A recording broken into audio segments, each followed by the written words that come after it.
Hello and welcome back to a special bonus episode from the Studio Block server. My name is Weird and Bearded, and today I want to talk about how I got my randomizer to work during the intro of the last episode, because there are a lot of effects involved in that, so I thought it'd be fun to do an episode where we do a visual effects breakdown. So, let's watch through the intro first of all, and then we'll break it down. We're going to fast forward through me talking about all the farms because that's not relevant. And yeah, then we'll get into why that was hard to do and how I made it work. Hello and welcome back to another episode from the Studio Block server. We are here outside the Bearded Tavern, but why? Well, you can kind of see it over on the right. No, it was on the left. Yes, it was on the left. We have a little selector board because we're going to be making some farms. Let's take a closer look.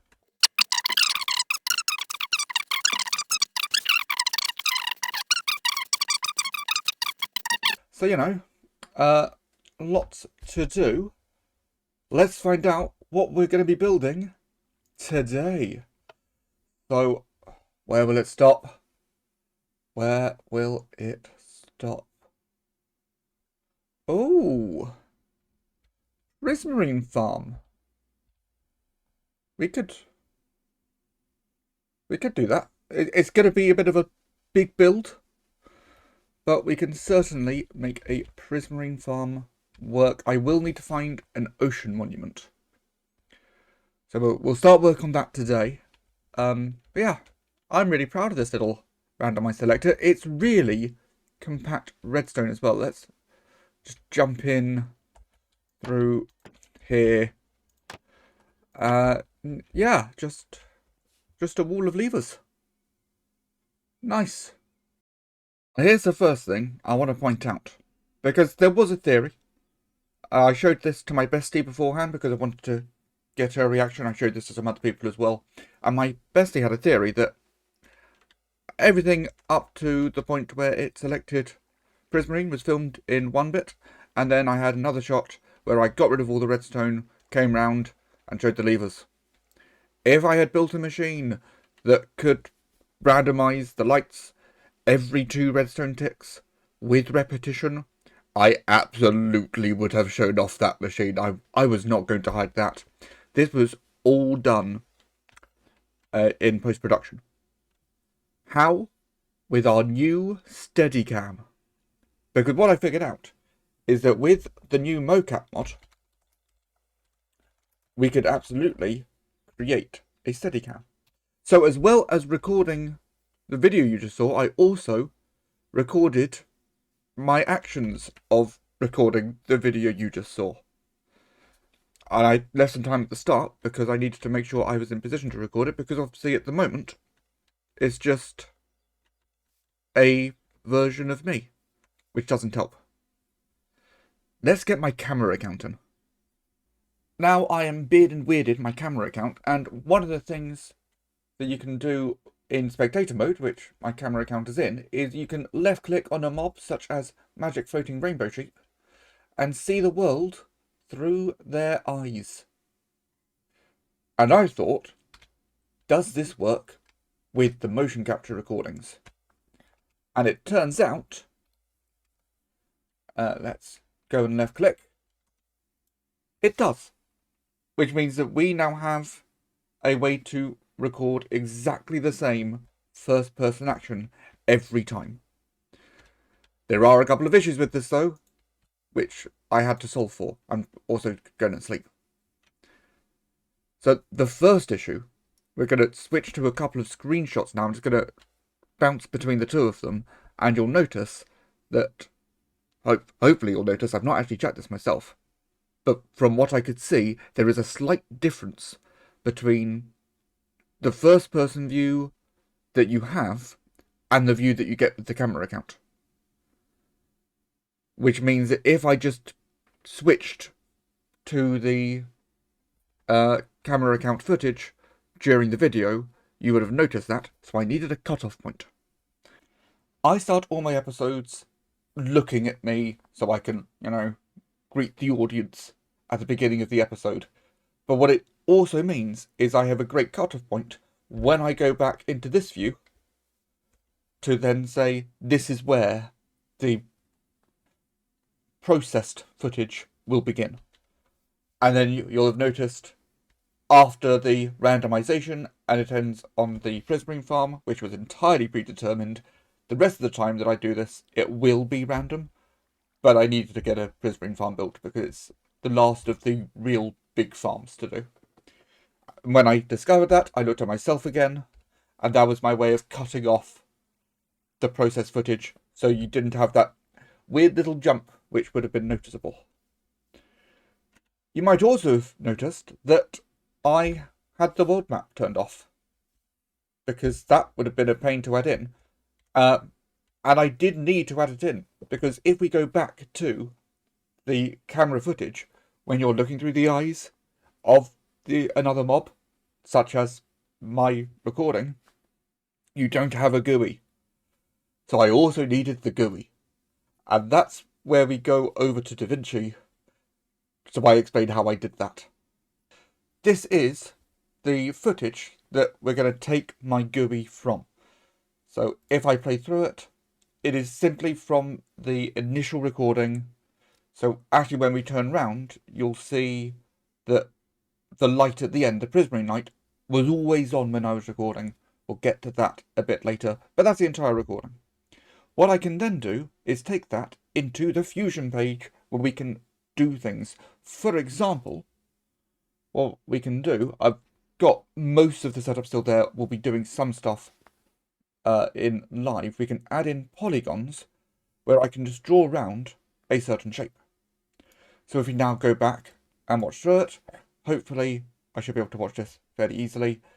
It is simply that bit, and if I zoom in, so if we zoom in like this, you will see the grass is moving, but because I've got that border going round it, that is going to hide the fact that the grass there isn't quite matching the grass that the camera view is going to be seeing. So then, in terms of drawing around stuff, all I've got to do is get all that drawn stuff connected to each other, and we've got most of the GUI in place. This isn't everything, but this is most of the GUI.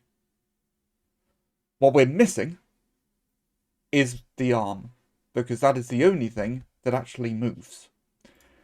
And yeah, I could have drawn around it, and I could have changed where I had drawn and just tracked the arm manually, but I have the full version of DaVinci, which means I have access to some fun features.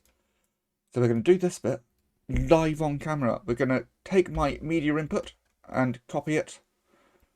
I want this to go above.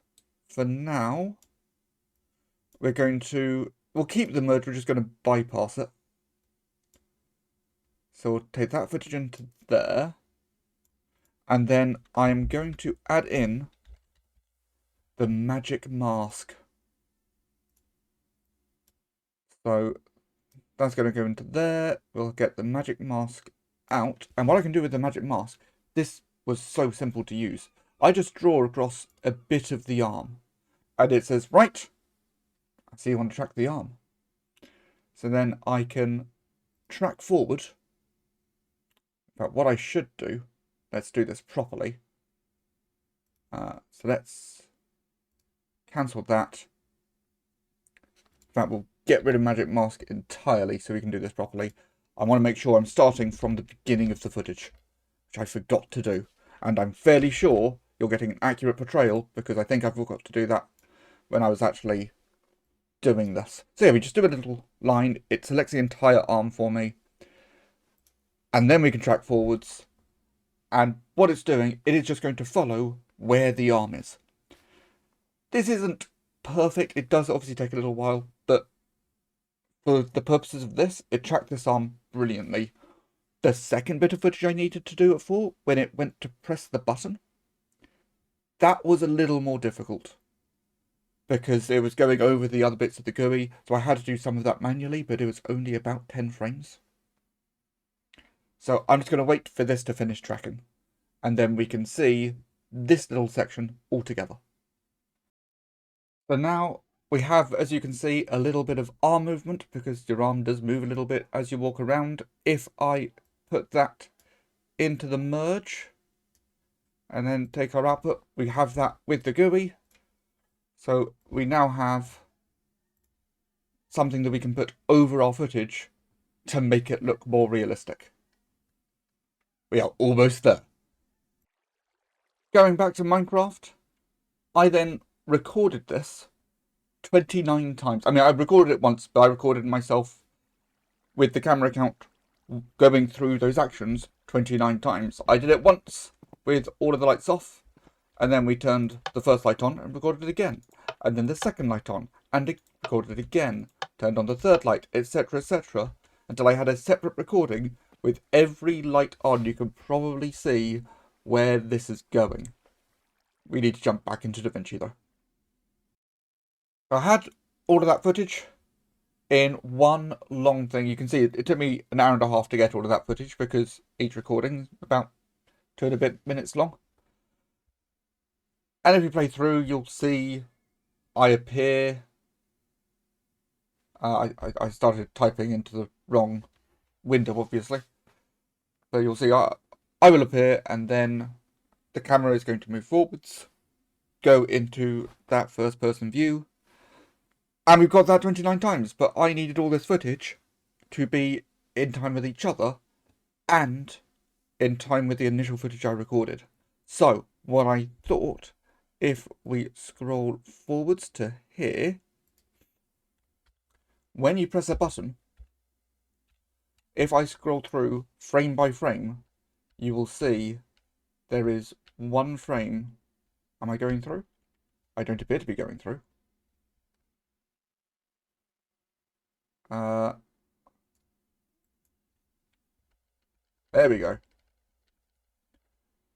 So there is one frame where the button goes down. It doesn't happen over multiple periods. So I could use that frame to line up all my bits of footage. And then when it came to the randomizer, I just had a spreadsheet to tell me which bit of footage to use when. And every 12 frames, I do 60 frames a second. So 12 frames will be 1/5 of a second, which is the same as 2 redstone ticks.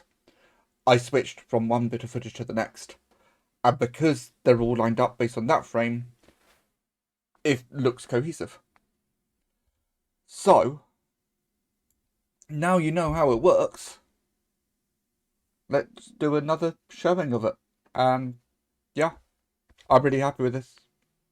This is really fun to do. Let's take another look. I was about to press stop there to stop my recording. That wouldn't have worked. Hello and welcome back to another episode from the Studio Block server. We are here outside the Bearded Tavern. But why? Well, you can kind of see it. Over on the right. No, it was on the left. Yes, it was on the left. We have a little selector board, because we're going to be making some farms. Let's take a closer look.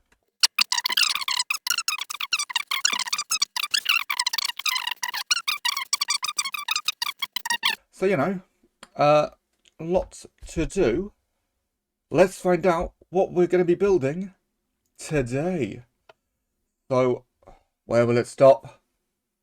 Where will it stop? Oh, Prismarine farm. We could do that. It's going to be a bit of a big build, but we can certainly make a Prismarine farm work. I will need to find an ocean monument, so we'll start work on that today. But yeah, I'm really proud of this little randomized selector. It's really compact redstone as well. Let's just jump in through here. Yeah, just a wall of levers. Nice. And that is how we did the intro to the latest video. This has been quite fun putting this little bonus video together. If you liked it, please leave a like, and I want to know down in the comments, how did you think this was done? Had you spotted all the tricks that I had to pull off to make this work? And also, would you like to see more visual effects breakdowns in the future? Because there's definitely going to be more to come. I'm really enjoying doing things like this. Also, yeah, subscribe. Subscribe if you haven't already subscribed. In the meantime, I'm going to say thank you all for watching. My name is Weird and Bearded, and I will see you all next time.